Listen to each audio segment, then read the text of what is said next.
من التكوين إلى التنمية، شباب يصنع المستقبل.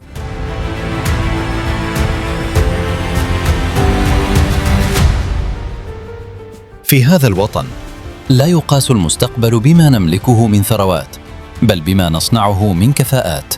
هنا حيث تستيقظ المدن مع أول ضوء، تستيقظ معها طاقات شابة لا تبحث عن الشهرة ولا عن الطريق السهل، بل عن فرصة للعمل وعن مكان حقيقي في مسار البناء.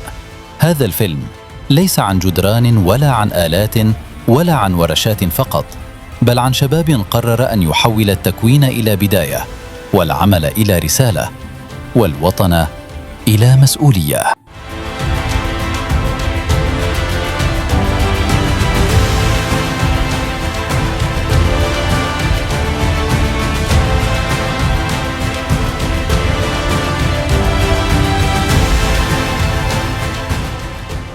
الشباب طاقة كامنة، إن تركت دون توجيه تاهت، وإن وضعت في الطريق الصحيح صنعت الفرق.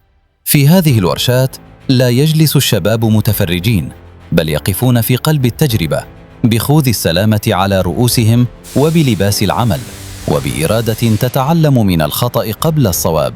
كل يد تتحرك هنا تحمل معها حلماً، وكل محاولة هي خطوة نحو الإتقان. التكوين المهني لا يعلم المهنة فقط، بل يعلم الانضباط والصبر واحترام الوقت وقيمة الجهد. هذه المراكز ليست بديلاً وليست خياراً ثانياً، بل هي مدارس حقيقية لصناعة الكفاءة. هنا يتحول المتربص إلى فاعل، والدرس إلى ممارسة، والنظرية إلى واقع ملموس. أستاذ يوجه ومتربص يطبق، وأداة تمسك لأول مرة ثم تتقن مع الوقت. في هذه الفضاءات تبنى علاقة جديدة مع العمل، علاقة تقوم على الفهم والإتقان والاعتماد على النفس.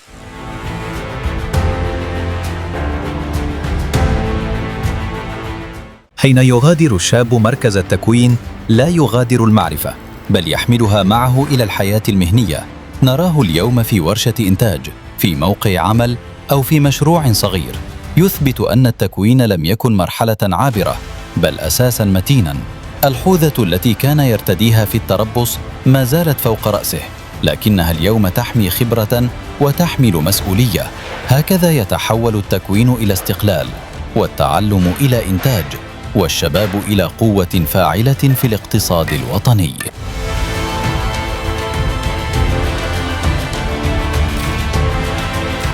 التنمية لا تبنى بالخطابات وحدها ولا بالشعارات، بل تبنى باليد التي تعمل، والعقل الذي يتقن، والشباب الذي يؤمن بدوره. في كل ورشة، وفي كل مشروع، وفي كل موقع عمل، هناك شاب جزائري يساهم بطريقته في دفع عجلة التنمية الوطنية. هؤلاء الشباب لا يطلبون المستحيل، بل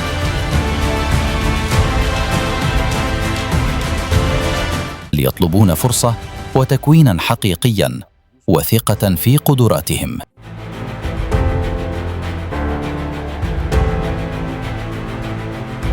حين نؤمن بالشباب ونستثمر في تكوينه، فإننا لا نمنحه مهنة فقط، بل نمنحه كرامة ومكانة ودوراً في بناء الوطن. التكوين المهني ليس مساراً ثانوياً، بل خياراً استراتيجياً لصناعة المستقبل. ومن داخل هذه الورشات وبسواعد شبابية جزائرية تبدأ الحكاية الحقيقية للتنمية. وهنا لا يقاس الوقت بالساعات، بل بعدد المحاولات. كل حركة تتكرر وكل خطأ يصحح يصنع فرقاً صغيراً، يتحول مع الأيام إلى إتقان. في هذه الورشات يتعلم الشاب أن الجودة لا تأتي بالسرعة، بل بالصبر.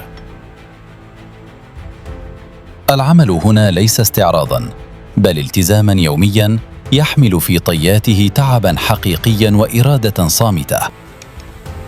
مع الوقت تتحول المهنة من مهمة صعبة إلى عادة متقنة. العين ترى التفاصيل، واليد تسبق التفكير، والثقة تولد بهدوء. ليس كل إنجاز يقال، بعضه يصنع ثم يترك ليتكلم وحده.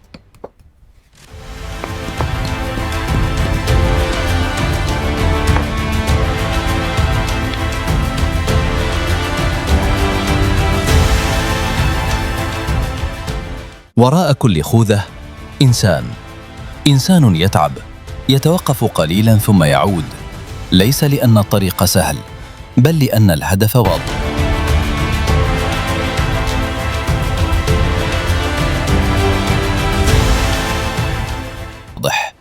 في هذه اللحظات الصامتة يتشكل الوعي الحقيقي بقيمة العمل. وهكذا من ورشة بسيطة إلى حركة أكبر، حركة تصنع الإنتاج وتغذي التنمية وتمنح للاقتصاد الوطني طاقته الحقيقية. التكوين المهني لا يغير المسار فقط، بل يغير النظرة إلى العمل وإلى الذات.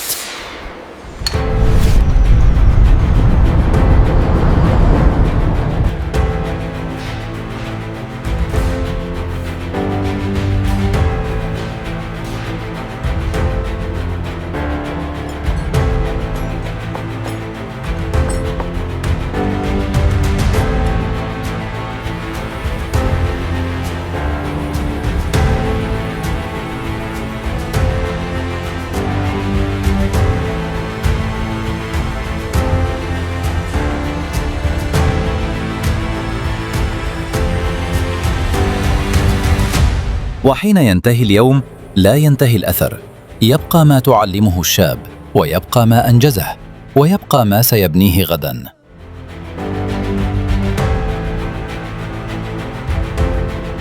من التكوين تبدأ التنمية.